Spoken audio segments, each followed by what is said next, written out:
പ്രത്യാശയുടെ അഭിഷേകം ലഭിക്കാൻ ഞങ്ങളെ അനുഗ്രഹിക്കണമേ.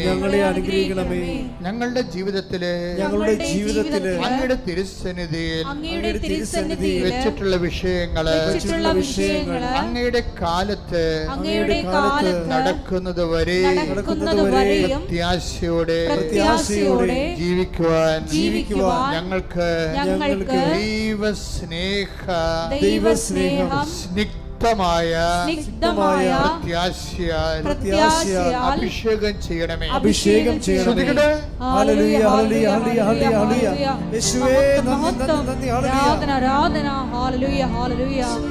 വിശ്വാസത്തിൻ ആത്മാവേ വരേണമേ,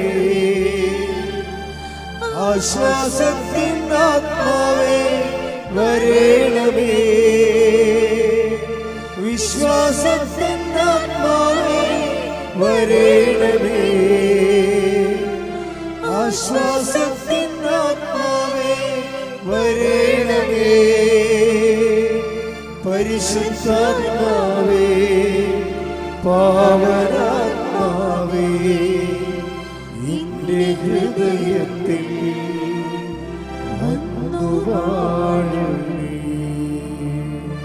എപ്പോഴും നമ്മൾ ശ്രദ്ധിക്കേണ്ട കാര്യം, ഉടമ്പടിയെ ഇങ്ങനെ ഒക്കുമെങ്കിലും ഒക്കട്ടെ, നമുക്ക് ചെയ്ത് നോക്കാം.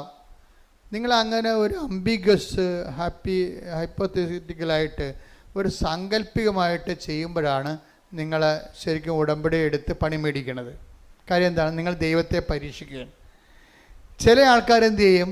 അവർ ഉടമ്പടിയെക്കുറിച്ച് നല്ലവണ്ണം പഠിക്കും. ആദ്യം സാക്ഷ്യങ്ങളെല്ലാം കേട്ട് മനസ്സിൽ ഉറപ്പാക്കും. എന്നിട്ടെന്താ? ഒറ്റ ചെയ്താണ്. അവർ ഒറ്റ ചെയ്താണ്. ഉടമ്പടിക്ക് മുമ്പ് തന്നെ അവരിവിടെ വരുന്ന മുമ്പ് തന്നെ അവർ പോയി കുമ്പസാരിക്കും. അവർ ഇന്നലെ കേട്ട സാക്ഷ്യം എന്താണ്? ഞാൻ ഉടമ്പടിക്ക് മുമ്പ് തന്നെ 1 മാസമേ ഉടമ്പടിക്ക് എന്നെ ഒരുക്കിയെന്ന്. അതാണ് സംഭവം. ഞാൻ ഉടമ്പടി ചെയ്യുന്നതിന് 1 മാസം മുമ്പ് തന്നെ ഞാൻ ഉടമ്പടിയിലാണെന്ന രീതിയിൽ ജീവിക്കാൻ തുടങ്ങിയെന്ന് പറഞ്ഞിരിക്കുക. എന്താണ്? സത്യസന്ധമായിട്ട് ഇൻവെസ്റ്റ് ചെയ്തിരിക്കുകയാണ്. അപ്പം അങ്ങനെ വരണ കാരണം എന്താ വെച്ച് കഴിഞ്ഞാൽ അവർക്ക് ലാഗിങ് വരത്തില്ല. പക്ഷേ ലാഗിങ് വന്നില്ലേലും ഇങ്ങനെയുള്ള ആൾക്കാരെ സംബന്ധിച്ചിടത്തോളം ആന്തരിക അഭിഷേകമുള്ള കാരണം അവർക്ക് ടൈം പ്രശ്നമല്ലാതെ വരും. ഒരു കംപ്ലൈൻറ്റും ചെയ്യത്തില്ല. എന്താ കാര്യം? അതിന് ടൈം ആകുമ്പോൾ കർത്താവ് കൃത്യമായിട്ടത് ചെയ്യും. ഇപ്പം എന്താ വിഷയം എന്ന് പറയണത്? ഇപ്പോൾ നിങ്ങൾക്കറിയാമല്ലോ, ഈ പറഞ്ഞ പ്രൊഫസർ ടോയ് തോമസിൻ്റെ വിഷയം തന്നെ എടുക്കുക. അവർ ആ